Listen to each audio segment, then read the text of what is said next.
CM Jaganmohan రెడ్డిపై గులకరాయితో దాడి చేసిన ఆ అగంతకుణ్ణి పట్టుకునేందుకు ఆంధ్రప్రదేశ్ ప్రభుత్వం అత్యంత అధునాతన టెక్నాలజీని వాడబోతోందని, ఆ పరికరాలను కూడా వాడబోతోందని, అందుకోసం గూగుల్ టేక్అవుట్స్ను కూడా నమ్ముకోబోతోంది. గూగుల్ టేక్అవుట్స్ ద్వారా ఆ అగంతకుణ్ణి పెట్టుకునే ప్రయత్నం చేస్తోంది అంటూ ఒక వార్త సోషల్ మీడియాలో చక్కర్లు కొడుతున్నటువంటి నేపథ్యంలో ఈ అంశానికి సంబంధించి మనతో మాట్లాడేందుకు ప్రముఖ రాజకీయ విశ్లేషకులు, ప్రముఖ సీనియర్ జర్నలిస్ట్ సిఎస్ రావు గారు మనతో ఉన్నారు. సార్తో మాట్లాడదు. సార్ నమస్తే. సార్ నమస్తే. సార్, జగన్మోహన్ రెడ్డి మీద గులకరాయితో దాడి చేసిన వ్యక్తిని పట్టుకునేందుకు హై టెక్నాలజీని వాడుతున్నారని, దానికోసం హై ఎక్విప్మెంట్ని వాడుతూనే గూగుల్ టేక్అవుట్స్ను కూడా పోలీసులు నమ్ముకున్నారు. గూగుల్ టేక్అవుట్స్ ద్వారానే ఆ దుండగుణ్ణి పట్టుకునేందుకు ప్రయత్నాలు చేస్తున్నారు అంటూ ఒక వార్త ఇప్పుడు సోషల్ మీడియాలో చక్కర్లు కొడుతూ ఉంది. గతంలో వైఎస్ వివేకానందరెడ్డి హత్య కేసులో గూగుల్ టేక్అవుట్స్ ద్వారానే కొంతమందిని అనుమానితులుగా గుర్తించిన పోలీసులు ఇప్పుడు కూడా సేమ్ గులకరాయి కేసులో కూడా గూగుల్ టేక్అవుట్స్నే నమ్ముకుంటున్నారు అంటూ ఒక వార్త సోషల్ మీడియాలో చక్కర్లు కొడుతూ ఉంది. దీన్ని ఎలా చూడొచ్చు? చూడు, 5 సంవత్సరాల క్రితం జరిగినటువంటి వివేకానందరెడ్డి మర్డర్ కేసుని ఫైనల్ చేసింది గూగుల్ టేక్అవుట్ టెక్నాలజీ. గూగుల్ టేక్అవుట్ను ఉపయోగించి సిబిఐ వాళ్ళు దాన్ని ట్రేస్అవుట్ చేసి అవినాష్ రెడ్డి మీద ఛార్జ్షీట్ దాఖలు చేశారు. ఛార్జ్షీట్ దాఖలు చేసి అవినాష్ రెడ్డి అలాగే భాస్కర్ రెడ్డి ఇద్దరు కలిసి దీంట్లో సూత్రధారులు వివేకానందరెడ్డి మర్డర్ కేసులో వాళ్ళకి తెలిసి జరిగింది, మొత్తం ప్లాన్ అంతా వాళ్ళదే అని చెప్పి సిబిఐ వాళ్ళు తేల్చేశారు. అంత పెద్ద కేసుని తేల్చేసినటువంటి సిబిఐ వాడినటువంటి టెక్నాలజీని ఇప్పుడు ఆంధ్రప్రదేశ్ పోలీసులు జగన్మోహన్ రెడ్డి మీద జరిగినటువంటి హత్యాయత్నం అనేటువంటి దాని మీద ఉపయోగిస్తున్నారు అనేది తెలుస్తుంది. ఇప్పటికే ప్రత్యేకమైనటువంటి బృందాలను ఏర్పాటు చేశారు. దాదాపుగా ఎన్ని బృందాలు? 22 బృందాలను ఏర్పాటు చేసినట్టున్నారు. దాంట్లో టాస్క్ ఫోర్స్ వాళ్ళు ఉన్నారు, ఆక్టోపస్ వాళ్ళు ఉన్నారు, తర్వాత రకరకాల డిపార్ట్మెంట్స్ ఉన్నాయి. అధునాతనమైనటువంటి టెక్నాలజీని ఉపయోగించేటువంటి డిపార్ట్మెంట్స్ ఉన్నాయి పోలీసు విభాగాల్లో. ఆ విభాగాలకు సంబంధించినటువంటి వాళ్ళని డిప్యూట్ చేసేసి ప్రత్యేకమైనటువంటి బృందాలు ఏర్పాటు చేసి ఆ బృందాలని ఇప్పుడు పంపించారు. 48 అవర్స్ అవుతుంది ఇప్పటి వరకు. 48 అవర్స్ అవుతుంది, ఇప్పటి వరకు ఎలాంటి సమాచారం క్లూ కూడా లభించలేదు. అనుమానితులను కొంతమందిని సహజంగా ఏదైనా సంఘటన జరిగినప్పుడు ఆ ఏరియాలో ఉండేటువంటి నేర స్వభావం కలిగినటువంటి వాళ్ళని అదుపులోకి తీసుకొని విచారించడం మినహా ఎలాంటి డెవలప్మెంట్ లేదు. అందుకే ఇప్పుడు తాజాగా పోలీసులు ఎలాంటి అనౌన్స్మెంట్ చేశారు అని అంటే, మీ దగ్గర ఏమైనా ఫుటేజ్ ఉన్నా, మీ సెల్ ఫోన్లో ఏదైనా ఇన్ఫర్మేషన్ ఉన్నా మీరు మాకు ఇవ్వండి, మీరు ఈ విచారణలో సహకరిస్తే మీకు 2 లక్షల రూపాయలు రివార్డు ఇస్తాం అని చెప్పి ప్రకటించారు. అంటే దాని అర్థం ఏంది? వీళ్ళ దగ్గర ఏమీ లేదనే కదా. ఏమీ లేదనా, లేదంటే అదనపు సమాచారం కోసం ఈ ప్రకటన చేశారా అని అంటే, సహజంగా ఏంటంటే నక్సలైట్లు పట్టుకోలేనప్పుడు వాళ్ళ తలకి రివార్డు ప్రకటిస్తారు. అలాగే దావూద్ ఇబ్రహీం అతనికి ఒక రివార్డు 10 లక్షలు, 1 కోటి రూపాయలు, 2 కోట్లు ఇస్తుంటారు, రివార్డు ప్రకటిస్తుంటారు. అంటే ఇప్పుడు ఈ కేసు నుంచి కూడా అగంతకులు అనేవాళ్ళు తప్పించుకున్నారు అనేది పోలీసులే చెప్పకనే చెప్తున్నారు పరోక్షంగా. అంతే కదా, చాలా క్లియర్ కదా ఈ విషయంలో. సో ఇప్పుడు పోలీసులు ఏం చేస్తున్నారు అని అంటే, వాళ్ళ ప్రయత్నాలు వాళ్ళు చేస్తున్నారు. 48 అవర్స్ అవుతుంది, ఇప్పటి వరకు పోలీసులు అప్డేట్ ఇవ్వలేదు అని అంటే, ఇది ఆంధ్రప్రదేశ్ రాష్ట్ర పోలీసులకు సంబంధించినటువంటి ఒక ఛాలెంజ్.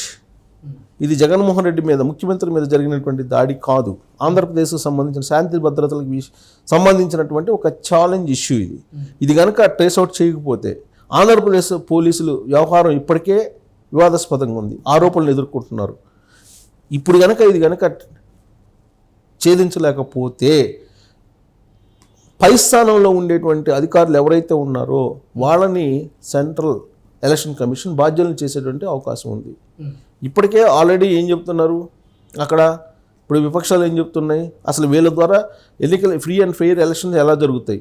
ఈ డీజీపీ రాజేంద్ర రెడ్డి ద్వారా, లేదా ఇంటెలిజెన్స్ చీఫ్గా ఉన్నటువంటి సీతారామాంజనేయుల ద్వారా, లేదా జగన్మోహన్ రెడ్డికి ఉన్నటువంటి సెక్యూరిటీ చీఫ్ ఎవరైతే ఉన్నారో వాళ్ళ ద్వారా కానీ, విజయవాడ కమిషనర్ ఎవరైతే ఉన్నారో రాణా, వీళ్ళ ద్వారా కానీ ఫ్రీ అండ్ ఫెయిర్ ఎలక్షన్స్ ఎలా జరుగుతాయి? ఒక ముఖ్యమంత్రికే సెక్యూరిటీ ఇవ్వలేనటువంటి పోలీస్ యంత్రాంగం హెడ్స్గా ఉన్నటువంటి వీళ్ళు ఏ విధంగా రేపు ఎలక్షన్స్ని నడపగలరు అనేటువంటి ఒక అనుమానంతో ఆల్రెడీ ఎలక్షన్ కమిషన్ కంప్లైంట్ చేశారు విపక్షాలు, గవర్నర్ కూడా కంప్లైంట్ చేశారు. ముందు అసలు ఇమీడియట్గా రాజేంద్రనాథ్ రెడ్డి మీద చర్య తీసుకోవాలి అనేటువంటి కంప్లైంట్ చేశారు. దీంతో ప్రెషర్ పెరిగింది ఆంధ్రప్రదేశ్ పోలీస్ మీద. అందుకని ఇప్పుడు ఏం చేస్తున్నారు, అత్యాధునికమైనటువంటి టెక్నాలజీని అందిపుచ్చుకొని దాన్ని ఉపయోగించుకునేటువంటి ప్రయత్నం చేస్తున్నారు. ఏంటి అందుబాటులో ఉన్నటువంటి అధునాతనమైన టెక్నాలజీ ఏంటంటే ఫోరెన్సిక్ సంబంధించినటువంటి ఇష్యూస్. ఈ ఫోరెన్సిక్ రిపోర్ట్ వస్తే కనుక ఒక అవగాహనకు రావడానికి ఛాన్సెస్ ఉన్నాయి. అది అసలు గులకరాయా, లేదంటే ఇంకొక రాయా, లేదంటే పొదునైన వస్తువా, లేదంటే కత్య, లేకపోతే ఇంకోట అనేది ఫైనల్ చేసుకోవాలి. ఫస్ట్ ఫోరెన్సిక్ వాళ్ళకే అర్థం కానటువంటి సిచ్యువేషన్లో ఉంది అది. ఇప్పటివరకు ఫోరెన్సిక్ నివేదిక రాలా. ఆ ఫోరెన్సిక్ నివేదిక వస్తే వాళ్ళు నిపుణులు ఏంటంటే ఆ గాయాన్ని బట్టి అది ఏ వస్తువు అయి ఉంటుంది అని అంచనా వేయగలరు. అది అసలు గులకరాయా లేకపోతే గుండు సూదా అనేది తేల్చాలి వాళ్ళు. దాన్ని ఆ దెబ్బ తగిలినటువంటి ప్రాంతం, దెబ్బలు ఎంత లోతులో తెగింది, ఆ గాయం ఎంత ఉంది, వీటన్నిటిని బట్టి అంచనా వేస్తున్నారు వాళ్ళు. అంచనా వేసే అవకాశం ఉంది.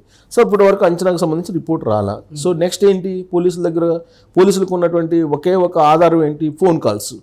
ఈ మధ్యకాలంలో మొత్తం ఫోన్ కాల్స్కి సంబంధించి మొత్తం ట్రేస్ అవుట్ చేస్తున్నారు. సో ఎక్కడ ట్రేస్ అవుట్ చేస్తున్నారు, అక్కడ ఇప్పుడు ఇన్సిడెంట్ జరిగింది ఎక్కడ, వివేకానంద స్కూలుకు సమీపంలో, గంగానమ్మ దేవాలయం వివేకానంద స్కూలు ఆ ప్రాంతంలో సింగనగర్లో జరిగింది. ఆ సింగనగర్లో సింగనగర్లో ఏమేమి టవర్స్ ఉన్నాయి, ఫోన్ టవర్స్.